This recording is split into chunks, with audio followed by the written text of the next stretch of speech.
ছেলেদের হাতের মধ্যে কিছু তো একটা আছে, না হলে ছোট লেবুকে কিভাবে ডাব করে ফেলে।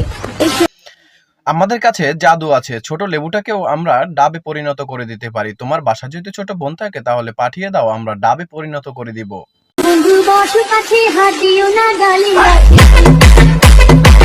বৌদি, তোমার ডালিমগুলো কিন্তু ছোট ছোট আছে, তুমি চাইলে কিন্তু আমার কাছে আসতে পারো, আমি কিন্তু ফ্রিতেই ডালিমগুলো বড় বড় করে দিতে পারবো। মাছ শুকালে শুটকি মাছ, ফল শুকালে আচার, মেয়ে শুকালে সেক্সি, আসলেই তুমি কিন্তু অনেক সেক্সি। ছেলে শুকালে কি দাদা, দিনে কতবার?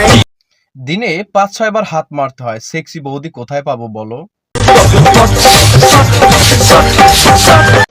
বলতো কোন জিনিস না ঢুকলে আমরা থুতু দিয়ে ভিতরে ঢোকাই? আমার এই ছোট্ট সোনাটি যখন ঢুকতে না চায় তখনই আমরা থুতু দিয়ে চালচালাই ঢুকাই দিই। সাপকে যদি দুধ খাও, সে তো খাবার শেষে গর্তে ঢোকার জন্য লাফালাফি করবেই। হট সেক্সি সুন্দরী বৌদি থাকলে অবশ্যই কিন্তু গর্তে ঢুকাতে সবারই ইচ্ছে করবে।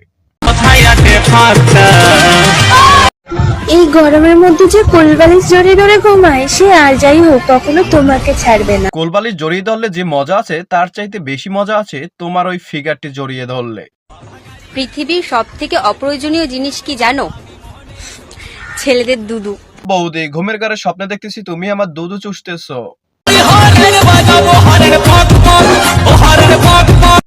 বৌদি, তোমার হরেন দুটো কিন্তু অস্থির, তোমার হরেন দুটো টিপলে কিন্তু আমার মাথাটা নষ্ট হয়ে যাবে।